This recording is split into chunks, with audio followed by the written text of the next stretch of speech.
Aisyah, seorang perempuan muda dari kota besar di Indonesia, merasakan keresahan yang semakin dalam.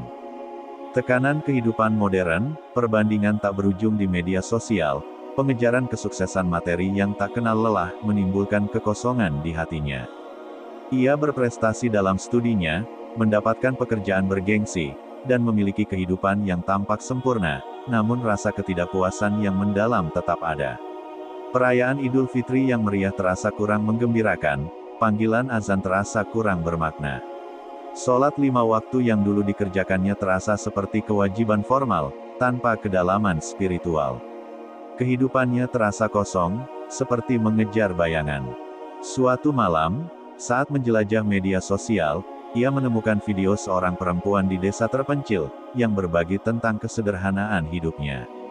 Perempuan itu, Ibu Fatimah, berbicara tentang menemukan kepuasan dalam membantu orang lain, dalam momen-momen tenang berdoa, dan dalam keimanan yang teguh yang membimbing kehidupannya sehari-hari. Ibu Fatimah menjelaskan bagaimana setiap sujudnya terasa seperti percakapan intim dengan Tuhan, bagaimana setiap ayat Al-Quran yang dibacanya memberikan ketenangan dan petunjuk. Ia menggambarkan bagaimana imannya bukan sekadar kepercayaan, tetapi sebuah hubungan yang hidup dan berkelanjutan dengan Sang Pencipta. Aisyah terpukau. Wajah Ibu Fatimah memancarkan kedamaian yang sangat diinginkan Aisyah. Ada cahaya yang bersinar dari dalam dirinya, cahaya yang Aisyah rindukan dalam hidupnya sendiri. Penasaran, Aisyah mulai mencari informasi tentang tindakan kebaikan sederhana yang terinspirasi dari ajaran Islam. Ia mulai menjadi relawan di dapur umum setempat, menghabiskan akhir pekan untuk melayani makanan kepada mereka yang kurang beruntung. Awalnya, Aisyah merasa canggung. Ia terbiasa dengan lingkungan yang rapi dan terstruktur, berbeda dengan suasana dapur umum yang ramai dan sedikit berantakan. Ia ragu-ragu, takut salah memegang peralatan atau salah menyajikan makanan. Namun, para relawan lain menyambutnya dengan hangat.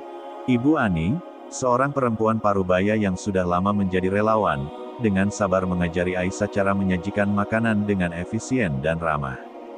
Pak Budi, seorang pria tua yang selalu tersenyum, bercerita tentang pengalamannya membantu orang lain dan bagaimana hal itu memberinya kebahagiaan. Ia menjelaskan bagaimana setiap tindakan kebaikan, sekecil apapun, membawa berkah dan kedamaian. Aisyah juga bertemu dengan seorang anak perempuan bernama Siti, yang membantu mencuci piring dengan semangat. Siti bercerita tentang keluarganya dan bagaimana ia berterima kasih atas makanan yang diberikan, matanya berbinar-binar. Aisyah mulai terbiasa dengan suasana dapur umum. Ia belajar untuk tidak hanya menyajikan makanan, tetapi juga untuk berinteraksi dengan para penerima makanan.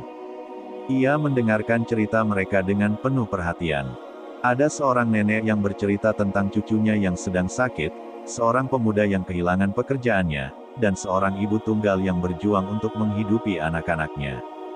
Aisyah mendengarkan dengan empati, menawarkan kata-kata penghiburan dan dukungan. Ia merasakan koneksi manusia yang otentik dan bermakna, jauh lebih memuaskan daripada likes dan komentar di media sosial. Ia menyadari bahwa kebahagiaan sejati terletak dalam berbagi dan peduli kepada sesama. Senyum tulus para penerima makanan menjadi hadiah yang tak ternilai harganya. Ia juga mulai mengikuti sebuah kelompok studi kecil dan intim di masjid setempat. Di sana, ia mempelajari tafsir Al-Quran, mendalami hadis-hadis Nabi, dan belajar tentang sejarah Islam. Diskusi-diskusi yang mendalam membuka wawasannya tentang ajaran Islam yang kaya dan kompleks. Ia menemukan kedalaman spiritual yang sebelumnya tidak pernah ia sadari. Sholatnya kini menjadi momen untuk berdialog dengan Tuhan, untuk merenungkan kehidupannya, dan untuk meminta petunjuk. Ia mulai memahami bahwa iman bukanlah sekadar ritual, tetapi sebuah perjalanan spiritual yang mendalam dan berkelanjutan. Ia mulai mempraktikkan zikir dan istighfar secara rutin, menemukan ketenangan dan kedamaian dalam mengingat Allah Subhanahu wa Ta'ala dan memohon ampun atas dosa-dosanya. Aisyah menyadari bahwa kepuasan sejati terletak dalam kedekatannya dengan Tuhan, bukan dalam mengejar pujian manusia. Ia belajar menerima kekurangannya, bersyukur atas nikmat yang diterimanya, dan selalu berusaha untuk menjadi pribadi yang lebih baik. Ia menemukan bahwa kebahagiaan sejati bukanlah tentang mencapai validasi eksternal atau mengumpulkan harta benda. Itu adalah tentang menjalani hidup yang dipandu oleh prinsip-prinsip Islam, menemukan kepuasan dalam kesederhanaan, dan memberikan dampak positif pada dunia di sekitarnya. Perjalanannya, meskipun pribadi, menjadi bukti kekuatan abadi iman dan potensi transformatif dari menjalani hidup yang berakar pada nilai-nilai Islam. Ia belajar bahwa harta paling berharga tidak ditemukan dalam kekayaan materi, tetapi dalam kekayaan hidup yang dijalani dengan tujuan, kasih sayang, dan iman yang teguh. Subhanallah, begitu banyak hikmah yang bisa kita petik dari kisah-kisah dalam Islam. Semoga cerita ini bisa menginspirasi kita untuk selalu mendekatkan diri kepada Allah Subhanahu wa Ta'ala dan senantiasa berbuat baik. Apa kisah favorit kalian dalam Islam? Bagikan di kolom komentar ya. Jangan lupa like, komen, dan subscribe untuk mendapatkan update video selanjutnya.